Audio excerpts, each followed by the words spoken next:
The Legend of Zelda Breath of the Wild takes exploring in an open-world game to a whole other level. All of Hyrule is open to you from the moment you leave the Great Plateau, with no loading screens or restrictions on where to go. You can reach and climb whatever you see, and glide through skies from any height. And with so much freedom in such a huge world to explore, comes tons of collectibles to find. With 900 Korok Seeds to collect and 120 shrines to find outside of all the other secrets, Hyrule has a lot to discover. And with each find, it always felt so satisfying to solve a certain puzzle along the way. You learn to study the world as you adventure through its massive lands of Hyrule. Some secrets well hidden, while some requiring some sort of puzzle in order to reach it, especially when searching for the 120 Sheikah Shrines. And from the moment you start exploring the massive world of Hyrule, you are introduced to these ancient shrines.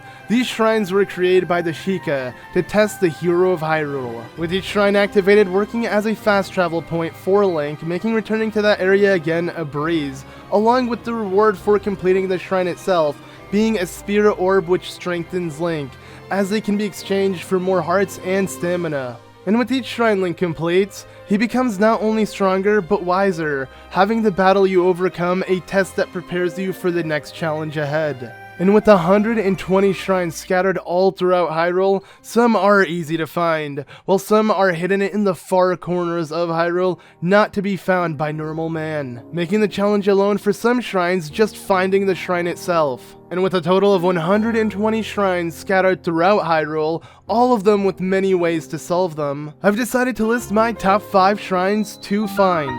And what I mean by that is these are the shrines that don't really carry a challenge within the shrine itself, but have a challenge in finding it. As I'll be honest, I had much more fun exploring Hyrule and looking for the shrines than solving the puzzles within them. So with plenty of shrines to choose from, without further ado, pause. Only 5 shrines out of 120? I have a feeling you can upset a lot of people.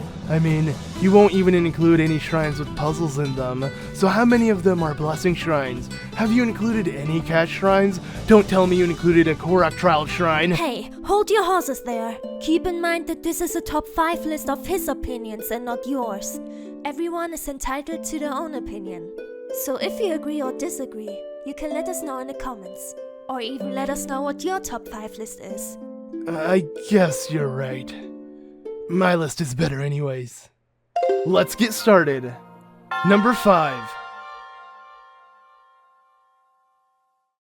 To start off number 5, we have the Korgu Shrine. Disclaimer: I will probably butcher every shrine name, but moving on. Located on the Lumme Labyrinth Island, north of the Akala region in the Akala Sea, this Sheikah Shrine is one of 3 labyrinth shrines found throughout Hyrule, with each shrine at the center of the labyrinth, requiring the hero to traverse its maze in order to reach it, and with each maze solved being the challenge of that shrine, having the shrine itself being a blessing shrine, rewarding Link for reaching it. Now, with 3 very similar shrines all centered in a labyrinth, I had to pick my favorite one of the 3. And since every shrine is very similar, what makes the Lumme Labyrinth Island Shrine my favorite of the 3 is its location. The location of the shrine is in a separate island from the rest of Hyrule, with the whole island serving as a trial for Link. It's almost as if the Sheikah created the island solely to test Link. Though that isn't confirmed, the concept behind having an island that is nothing more but a giant maze is pretty interesting. It sits in the far northwest of Hyrule at the edge of its land. And when walking throughout it, it really feels like an ancient and forgotten place, an interesting landmark no normal human would attempt to reach, with the island guarded by guardian skywatchers patrolling the top of the labyrinth walls. Though similar to the other 2 labyrinths, they're pretty easy to solve, but the massive scale of these mazes always felt so exciting to explore. Whether you chose to sail or glide to the island, as you slowly got closer, you realized the insane scale of the labyrinth that yet only serves one purpose, which is to test Link. It really makes you wonder the lore of these labyrinths, and if the Sheikah created them for the shrines, or if they existed before. Regardless, these landmarks seem to be such an interesting part of Hyrule, that even if it didn't hold shrines, it would still be awesome to explore. And that is what I love about this shrine, the way it's isolated from the rest of Hyrule on a man-built island to trial the hero one day. It really adds to the wonders of Hyrule. Number 4. The next shrine is actually one that troubled me from very early on within the game, till the very end, this being the Lachnaroki Blessing Shrine. This shrine is just outside Kakariko Village near the Great Fairy Fountain. The way you get this shrine to appear is by taking Impa's family heirloom, the Sheikah Orb, and offering it to the Sheikah pedestal to summon the shrine itself. But what makes things a little more difficult and also interesting is the fact that Impa doesn't want to give the orb straight up to Link. Instead, the only way you can get your hands on it is if somehow, someway, the item was stolen from Impa's house. Now, what made things complicated for me was figuring out how to trigger Impa's orb to be stolen. And to get it to happen, Link must actually complete the majority of the side quests within Kakariko Village, helping a lot of the people within the village and getting to know them more. This will eventually cause one of Impa's guards that are located right outside her house, Dorian, to actually steal the orb when no one is around. And when you come to check if the orb is there, you'll find Peya freaking out over it being stolen, making Link actually rest the day with her until the next day.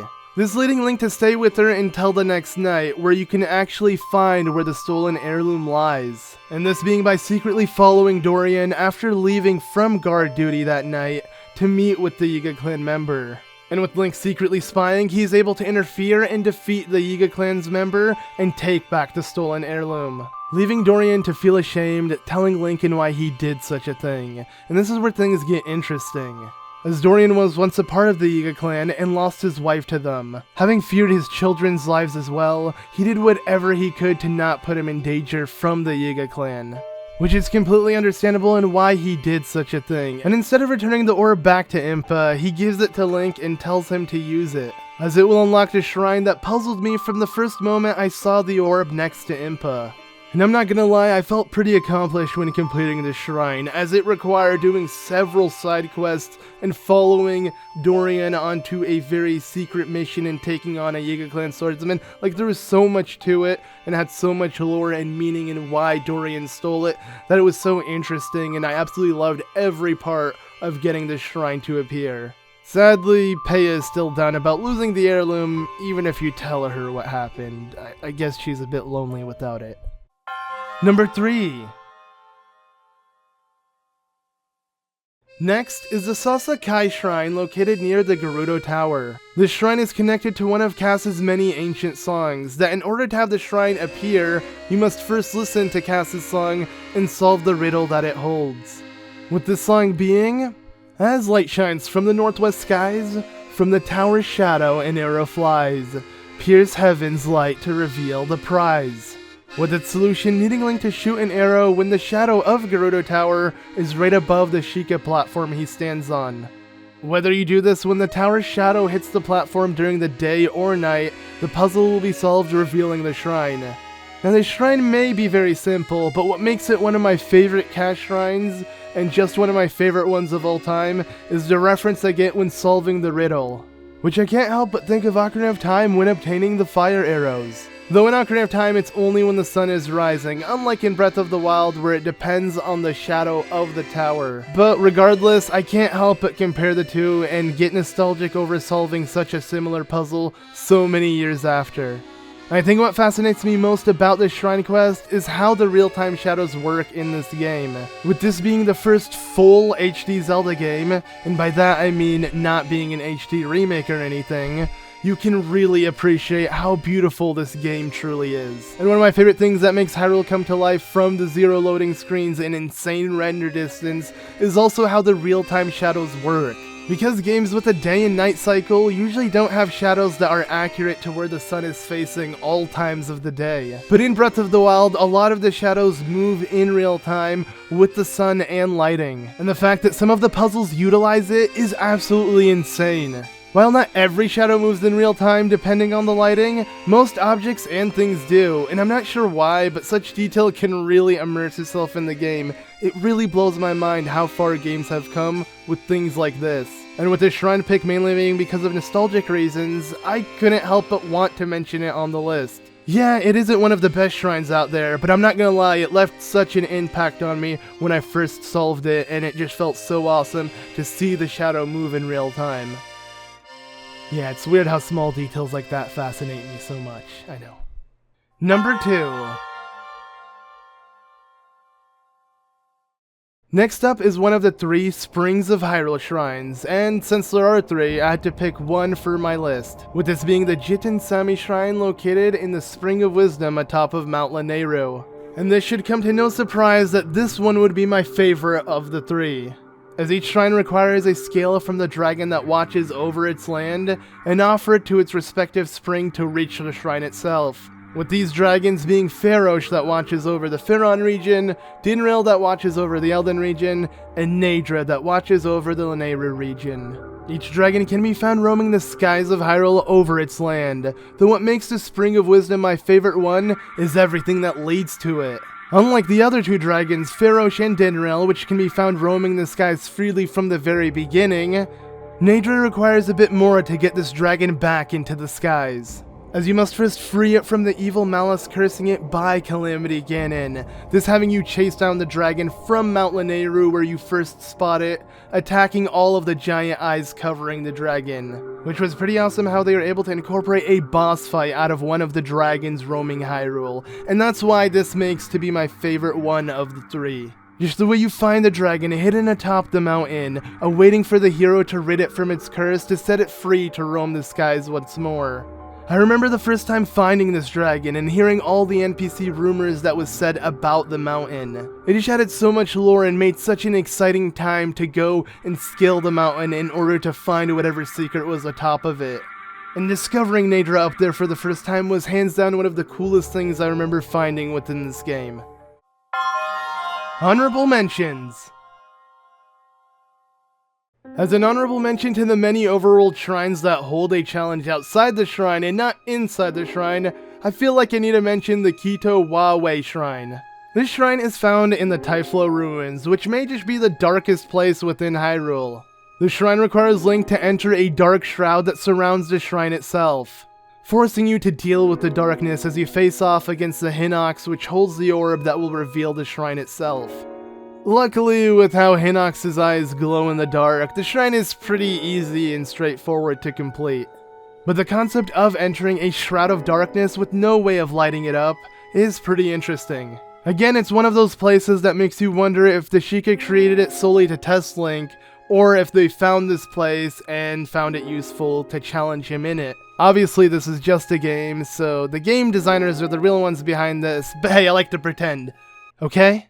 The Sheikah are real, jeez. Anyways, though interesting to know, unlike shrines like the Thundra Plateau, which when completed the storm clears up, the Typhlo ruins keeps the darkness when completed.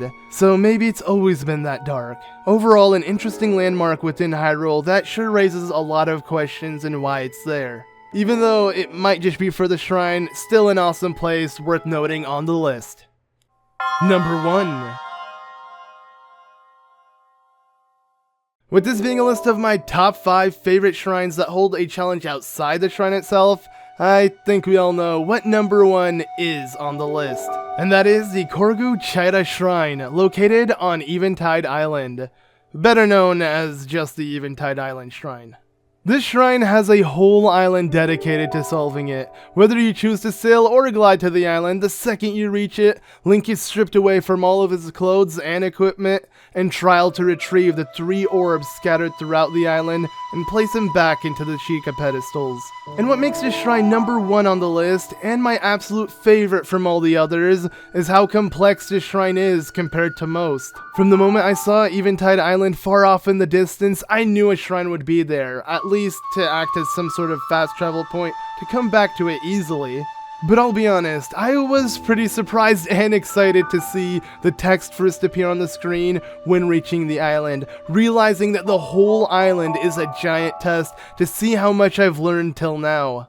As I can only assume with most people, you'd probably end up finding this island at least several hours into the game, and by then you'd probably have plenty of food and gear to get you by, but when you're stripped away from everything and forced to start from the beginning, that feeling of invulnerability you've had early on within the game comes right back, this time with way more knowledge than before. It's a really nice change of pace to take on such a different and unique challenge.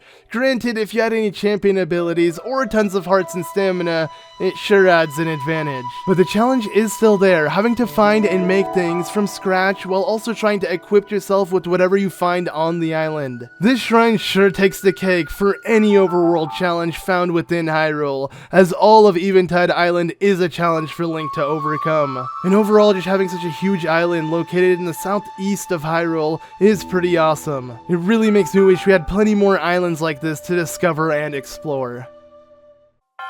Number 0. Okay, I know this is a top 5 list, and technically it's been a top 6 with the honorable mention included, but hey, wanna know what comes before the number 1? 0. So yeah, I guess it should be on the list as well, right? And if the number 0 is before 1, then what shrine could possibly outdo Eventide's Island as my absolute favorite? Well, interestingly enough, as much as I love Eventide Island Shrine, I actually prefer one quite a bit more. This one being the Rona Kechta Shrine located in the Forgotten Temple. You'd think I'd forget this one, huh? Because it's forgotten. Well, forgotten or not, this shrine is hands down my all-time favorite shrine found within the game, and for many reasons. First, the fact that the shrine lies right by the biggest goddess statue found in Hyrule, with this statue probably being the exact one that was found within Skyloft before crashing down onto Hyrule during the final events of Skyward Sword. And just that fact alone makes the shrine so much more special. I mean, the lore and history that could be behind the Forgotten Temple and how it became forgotten in the first place sure raises a lot of questions. While none of this is really mentioned, the game still adds special meaning behind the shrine, as the Sheikah monks reward Link with the Tunic of the Wild right outside the shrine when all 120 shrines are completed. Which makes a lot of sense. I mean, with the biggest goddess statue found right outside the shrine, it would make sense for Link's final reward to be given by the biggest goddess statue. As throughout the game, Link is known for exchanging his spirit orbs to goddess statues for more power, so it really makes sense in why the final shrine would have the biggest goddess statue out there. And for such a huge goddess statue, it is pretty well hidden from the rest of Hyrule, forgotten in the broken down temple known as the Forgotten Temple. And just to reach the shrine, you have to go through tons of decayed and broken down guardians guarding the way, which really adds to how secret and well hidden this shrine can be. And overall, with everything that surrounds the shrine, the lore it could hold, and the fact that this shrine holds the special prize at the very end of all shrines, is why it's my absolute favorite shrine within the game. Hey guys, I'm ZeldaMaster, and I hope you guys enjoyed this top 5. Please be sure to leave a like if you did. It will let me know to keep making more. While this did take me quite a bit to finally put together, I had so much fun working on it, and I can't wait to make more. Let me know if there are any other top 5s you'd want to see, and if I should make another top 5 shrines, this time with my favorite puzzles within the shrines, rather than the puzzles in the overworld revealing to the shrine itself. So, yeah, again, any feedback, always appreciated. Thank you all so much. Appreciate all comments. Let me know what your top 5 shrines are in the comments below. But again, thank you all so much for watching, and I'll see you all in the next one. Bye!